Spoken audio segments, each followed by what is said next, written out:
පුද්ගලිකන්සේ සේවය කරන අයෙක්ද. එනම් මේ වීඩියෝ එක අනිවාර්යයෙන්ම බලන්න.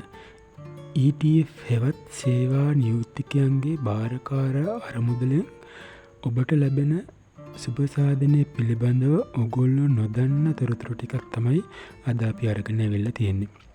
ETF හෙවත් සේවා නියුක්තිකයන්ගේ භාරකාර අරමුදල පිළිබඳව ගොඩක් දෙනෙක් නොදන්න තොරතුරු රාශියක් අද මේ වීඩියෝ එකකින් ඔයගොල්ලන්ට අරන් එනවා. ඒ කියන්නේ සේවා නියුක්තිකයන්ගේ භාරකාර අරමුදලෙන් ඔයගොල්ලන්ට විවිධ අවස්ථාවලදී ලබා ගන්න පුළුවන් සුබ සාධන අවස්ථාවන් රාශියක් තියෙනවා. ගොඩක් දෙනෙක් මේ නොදන්නා කාරණයක්. විශේෂයෙන්ම වැඩ කරන ආයතන වලින් පවා මේ පිළිබඳව ඔයගොල්ලෝ දැනුවත් කරන්නේ නැහැ. පුද්ගලිකන්සේ සේවය කරන ඔයාලට විවිධ අවස්ථාවලදී සුබ සාධන සේවාවන් රැසක් මෙම ETF සේවා නියුක්තිකයන්ගේ භාරකාර අරමුදල මගින් ලබා ගැනීමේ හැකියාව තියෙනවා. ඔගොල්ලෝ දන්නවා EPF හෙවත් සේවා අර්ථසාධක අරමුදල පිළිබඳව ගොඩක් දෙනෙක් තොරතුරු දන්නවා. සේවා අර්ථසාධක අරමුදලට මුදල් බැර වෙන්නේ ඔයාලා සේවය කරලා ඔයගොල්ලෝ උපයන මාසික වැටුපෙන් සේවකයාගෙන් 108කුත් ඒ වගේම ආයතනය මගින් 12%කුත් දාලා 120ක මුදලක් සේවා අර්ථසාධක ඒ කියන්නේ EPF අරමුදලට බැර වෙනවා. ඒ වගේම ඔයාලගේ මාසික වැටුපෙන් 3%ක ප්‍රමාණයක් එම වැඩ කරන ආයතනය මගින් ඔයගොල්ලන්ගේ වෙනම ගිණුමකට බැර කරන්න ඕන. ඒක තමයි ETF එක කියලා කියන්නේ. සේවා නියුක්තිකයන්ගේ භාරකාර අරමුදල වශයෙන් හඳුන්වන වෙනම ගිණුමකට තමයි ඒක බැර වෙන්නේ. යම්කිසි ආයතනයකින් ඔයගොල්ලෝ අයින් වුණාට පස්සේ එම මුදල් ලබා ගැනීමේ හැකියාව තියෙනවා. ඔයගොල්ලෝ වැඩ කරන ආයතනයකින් අයින් වුණාට පස්සේ ඔයගොල්ලන්ට එම අරමුදලේ මුදල් ලබා ගැනීමේ හැකියාව තියෙනවා. එම මුදල් ලබා ගැනීමේ හැකියාවට අමතරව තවත් සුබසාධන රාශියක් තියෙනවා. එම සුබසාධනයන් පිළිබඳව තොරතුරු ටිකක් තමයි අද අපි අරගෙන ඇවිල්ලා තියෙන්නේ. අපි බලමු EPF එකකින් සුබසාධනය ලබා ගන්න පුළුවන් කාටද කියලා. ඒ කියන්නේ සේවා නියුක්තිකයන්ගේ භාරකාර මණ්ඩලයට අයත් සක්‍රීය සමාජිකයන්. ඒ කියන්නේ දැනට සේවය කරන අයට ලබා ගැනීමට හැකි සුබසාධන ප්‍රතිලාභ කීපයක් තියෙනවා. එම ප්‍රතිලාභ අතර ETF එකකින් ඔයගොල්ලන්ට නොමිලේම ජීවිත රක්ෂණ ක්‍රමයක් ලබා දීලා තියෙනවා. ඒ වගේම පූර්ණ ආබාධිත රක්ෂණ ක්‍රමයක් තියෙනවා. ඔයගොල්ලෝ යම් කිසියකින් පූර්ණ ආබාධිත වුණොත් එහෙම ETF එක මගින් රක්ෂණ මුදලක් ලබා ගැනීමේ හැකියාව තියෙනවා. ඒ වගේම හදවත් සත්කමකට භාජනය වුණොත් ඔයගොල්ලන්ට ETF එක මගින් මූල්‍ය ආධාරයක් ලබා ගැනීමේ හැකියාවක් තියෙනවා. ඒ වගේම ඔයගොල්ලොන්ගේ ඇස්වලට අක්සිකාච දැමීමට සිදු වුණොත් එම අක්සිකාච සඳහාත් මුදල් ආධාරයක් ලබා ගැනීමේ හැකියාව තියෙනවා. ඒ වගේම ඔයගොල්ලොන්ගේ දරුවෙකු සමාජිකයෙකුගේ දරුවෙකු ශිෂ්‍යත්ව විභාගයෙන් සමත් වුණොත් එහෙම ඒ සඳහා ශිෂ්‍යත්ව ආධාර මුදලකුත් ලබා ගැනීමේ හැකියාව තියෙනවා. ඒ වගේම ශ්‍රම සුව රැකවරණ කියලා රෝහල් ගත වුණාට පස්සේ ඔයගොල්ලන්ට වෛද්‍ය ආධාර ලබා ගැනීමේ හැකියාවකුත් තියෙනවා. ඒ වගේම නිවාස ණයක් ලබා ගැනීමේ හැකියාවක් මෙම ETF අරමුදල මගින් ලබා ගැනීමේ හැකියාවක් තියෙනවා. ඊට අමතරව වකුගඩු බද්ධ කිරීමේ සැත්කමකට වාජනය වුණොත් ඔයගොල්ලන්ට ඒ සඳහාත් මූල්‍ය ආධාරයක් ලබා ගැනීමේ හැකියාව තියෙනවා. ඒ වගේම වැඩ කරන සේවකයා පූර්ණ ආබාධිතත්වයකට පත්වෙලා ඉන්න අවස්ථාවක ඔහුගේ දරුවෙකු ශිෂ්‍යත්ව විභාගයෙන් සමත් වුණොත් එම දරුවන්ට ශිෂ්‍ය ආධාරයක් ලබා ගැනීමේ හැකියාවක් තියෙනවා.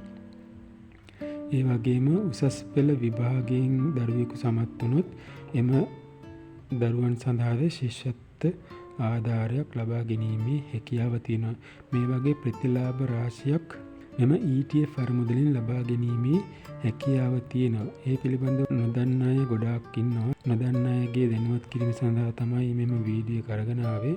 මෙම ප්‍රතිලාභ පිළිබඳව මේකින් එක අපි ඉදිරියේදී දීර්ඝ විස්තරයක් සහිත වීඩියෝ වෙන වෙනම ඔයගොල්ලන්ට අරගෙන එනවා. අද අපි විශේෂයෙන්ම සාකච්ඡා කරන්නේ වැඩ කරන සේවකයාට යම්කිසි අවස්ථාවක අක්ෂිකාච දැමීමට සිදු වුණොත් ඒ සඳහා මූල්‍ය ආධාරයක් ලබා ගන්නේ කොහොමද කියන එක පිළිබඳව තමයි අද අපි තොරතුරු අරගෙන ඉන්නේ. අනිකුත් ආධාර ක්‍රම පිළිබඳව අපි ඉදිරියේදී ඔයගොල්ලන්ට වීඩියෝ එකකින් කරුණු අරගෙන ඉන්නම්. ඒක නිසා ඔයගොල්ලෝ අපේ channel එක subscribe කරලා තියාගන්න. අද අපි බලමු අක්ෂිකාචයක් දැමීමට සිදු වුණොත් ඔයගොල්ලන්ට මූල්‍ය ආධාරයක් ලබා ගන්නේ කොහොමද කියලා. දැනට සේවයේ යෙදී සිටින අයෙකුට අක්ෂිකාචයක් දැමීමට සිදු වුණොත් ඒ සඳහා විශාල මුදලක් වැය වෙනවා. ගොඩක් වෙලාවට එක් අක්ෂිකාචයක් සඳහා ඔයගොල්ලන්ට රුපියල් 50000ක පමණ මුදලක් වර්තමානයේ වන විට වැය වෙනවා.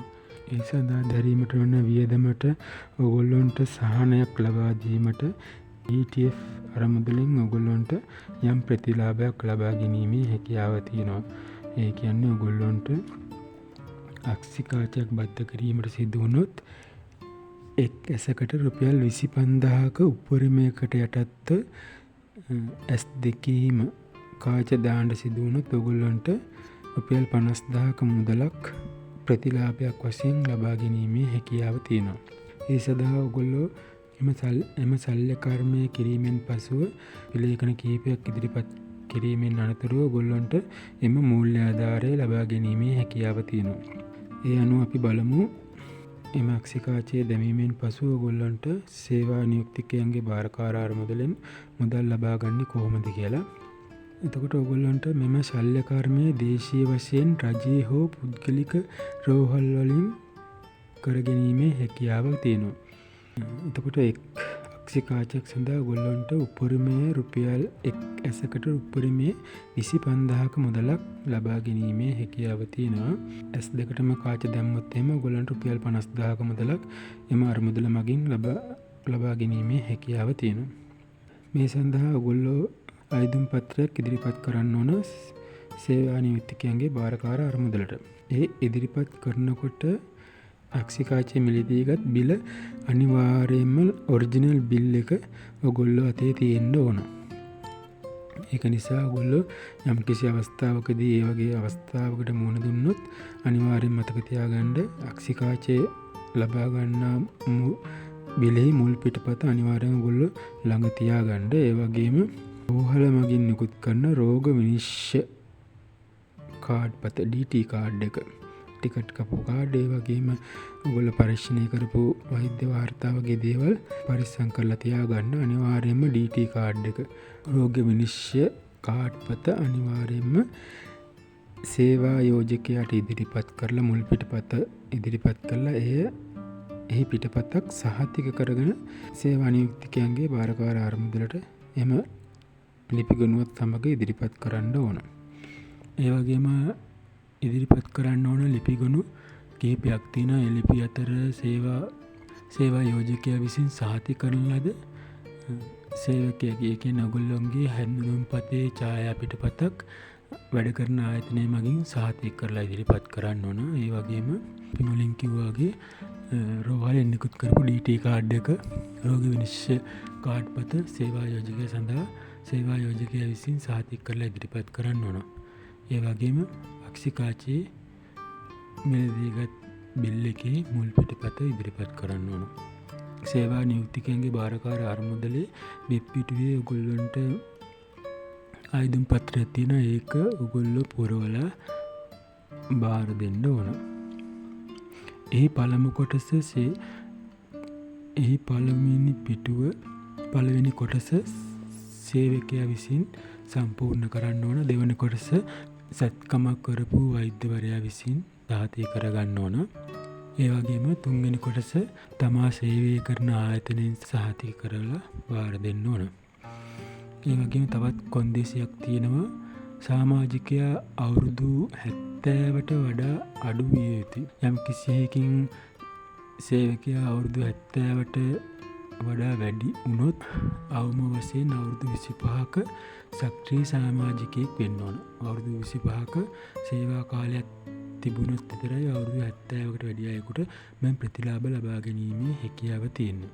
අනිත් අයට ශල්‍ය කර්මය සිදු කරන අවස්ථාව වන විට අවම වශයෙන් වසරක සක්‍රිය සමාජිකයෙකු වෙන්න ඕන. ඒ කියන්නේ ආයතනය වෙතින් අවම පසුගිය වසරක් සඳහා ETF අරමුදලට මුදල් බැර වෙලා තියෙන්න ඕන. එවැනි අවස්ථාවක තමයි මුදල් ලබා ගැනීමේ හැකියාව තියෙන්නේ. ඒ වගේම රෝහලින් පිට වෙලා දින 60ක් ඇතුළත ආයුධම් පත්‍රය සේවා නියුක්තිකයන්ගේ භාරකාර අරමුදලට භාර දීම සිදු කරන්න ඕන. මේ දැක්වෙන පළමු කොටස තමයි සමාජිකයා විසින් පුරවන්න ඕන. ඒ සාමාන්‍ය තොරතුරු ටිකක් තමයි තියෙන්නේ. ඒක ඔයගොල්ලන්ට පහසුවෙන් පුරවා ගන්න හැකියාව තියෙනවා. නම, ඒ වගේම ලිපිනේ, වයස, ජාතික හැඳුනුම්පත් අංක, සේවයාගේ අංකය සහ සමාජික අංකය, සේවය ආරම්භ කරන දිනේ, රැකියාවේ ස්වභාවය, ඒ වගේම බැංකු ගිණුමේ විස්තරත් ඇතුළත් කරන්න ඕන. එම බැංකු ගිණුමේ විස්තර ඇතුළත් කරාට පස්සේ ඔයගොල්ලෝ බැංකු ගිණුමේ ඡායා පිටපතක්, පැහැදිලි පිටපතක් මේට අමුල්ලා බාර දෙන්න. ඒ අනිවාර්යයෙන්ම අවශ්‍යයි. මොකද ඔයගොල්ලෝගේ ගිණුමට තමයි මුදල් බැර වෙන්නේ. ඒ වගේම සත්කම කරපු රෝහල් ගත වූ දිනේ, රෝහලෙන් පිට වූ දිනේ වගේ දේවල් තමයි ඔයගොල්ලන්ට පුරවන්න තියෙන්නේ. මේ ටික පුරවලා ඔයගොල්ලෝ අක්ෂිකාචි මිලදීගත් දිනේ සහ ස්ථානය, ඒ වගේම වැය කළ මුදල පිළිබඳව ඔයගොල්ලන්ට මේ පුරවලා බාර දෙන්න ඕන. ඇඟිලි සලකුණු තියලා අස්සන දාලා ඔයගොල්ලෝ බාර දෙන්න ඕන. දෙවෙනි කොටස ඔයගොල්ලෝ සත්කම කරපු නැවත රෝහලට ගිහිල්ලා වෛද්‍යවරයා විසිට ඉදිරිපත් කරලා මේ පෝරමේ සාතික කරලා නිල මුද්‍රාව තියාගන්න ඕන. ඒ වගේම තුන්වෙනි කොටසේ තියෙනවා සේවා යෝජකයා විසින් සේවා යෝජකයා විසින් සම්පූර්ණ කරන්න ඕන කොටසක්.